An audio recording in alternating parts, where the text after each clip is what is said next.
తెలంగాణ రాష్ట్ర సాధన కోసం అలుపెరుగని పోరాటం చేసిన మహనీయుడు ప్రొఫెసర్ జయశంకర్ అని మంచిర్యాల జిల్లా రామకృష్ణాపూర్ బీఆర్ఎస్ పార్టీ పట్టణ అధ్యక్షులు కాంబగోని సుదర్శన్ గౌడ్ అన్నారు. ఈ సందర్భంగా శనివారం జయశంకర్ వర్ధంతి వేడుకల్లో భాగంగా స్థానిక జయశంకర్ చౌక్ వద్ద ఆయన విగ్రహానికి పూలమాలలు వేసి నివాళులర్పించారు. అనంతరం పట్టణ అధ్యక్షుడు సుదర్శన్ గౌడ్, సీనియర్ నాయకులు రామిడి కుమార్ మాట్లాడుతూ తెలంగాణ రాష్ట్ర ఆవిర్భావానికి కృషి చేసిన గొప్ప మేధావి జయశంకర్ అని గుర్తు చేశారు. ఈ కార్యక్రమంలో సీనియర్ నాయకులు నందిపేట సదానందం, అలుగుల సత్తయ్య, జంజుపల్లి శశి, మాజీ కౌన్సిలర్లు పోగుల మల్లయ్య, రేవెల్లి ఓదేలు, మహేష్, అనిల్ రావు, జక్కనబోయిన కుమార్, జాడి శ్రీనివాస్, యూత్ నాయకులు తదితరులు పాల్గొన్నారు. కేసీఆర్ గారి నాయకత్వం వర్ధిల్లాలి. కేసీఆర్ గారి నాయకత్వం వర్ధిల్లాలి. జై తెలంగాణ, జై తెలంగాణ, జై తెలంగాణ, జై తెలంగాణ. కుమరన్న గారి నాయకత్వం వర్ధిల్లాలి. కుమరన్న గారి నాయకత్వం వర్ధిల్లాలి. జయశంకర్ సార్ మన తెలంగాణకు వెన్నంటూ ఉండి ఎన్నో మార్గదర్శకాలు ఇచ్చినటువంటి మన జయశంకర్ సారు 14వ వర్ధంతి సందర్భంగా ఈరోజు వారికి పూలదండలతో సత్కరించి జరిగింది.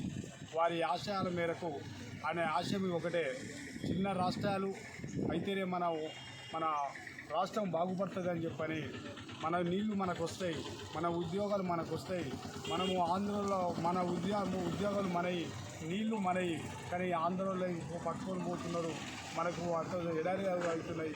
మనం అందరూ ముక్త కంఠంతో ఏకమైతే తప్ప, మన తెలంగాణ రాష్ట్రాన్ని మనం తెచ్చుకుంటే తప్ప మన బతుకులు బాగుపడాయి, ఎవరు బాగుపడరో అనే ఉద్దేశంతో ముందుగా ఉండి మన దీనిలో భాగంగానే మన కేసీఆర్ గారు మన ముందుండి వాళ్ళకు మార్గదర్శనం ఇచ్చిన వ్యక్తి మన జయశంకర్ సార్.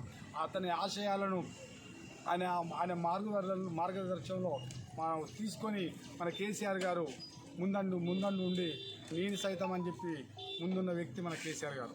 వారికి మనం ఇప్పుడు జయశంకర్ సార్ ఆశయాలను ఎల్లవేళలా అందరూ పూస తప్పకుండా పాటించాలని చెప్పి అందరినీ కోరుకుంటున్నాను. జై తెలంగాణ.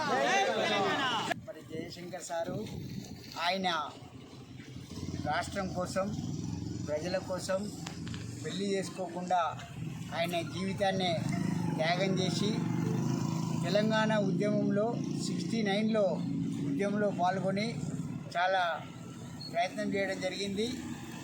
తర్వాత కాలంలో కేసీఆర్కు వెన్నుదన్నుగా ఉండి మరి కేసీఆర్ గారికి సూచనలు తెలియజేస్తూ తెలంగాణ రావడానికి కృషి చేసినటువంటి మొట్టమొదటి వ్యక్తి జయశంకర్ సార్.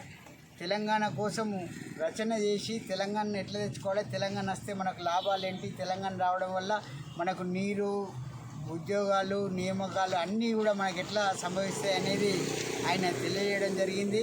మరి తెలంగాణను వచ్చేంత వరకు నేను జీవించి ఉండాలి, నేను తెలంగాణ రాష్ట్రాన్ని చూడాలని ఆయన మనసులో ఉండే, కానీ అనుకోని పరిస్థితుల్లో అనారోగ్య కారణాల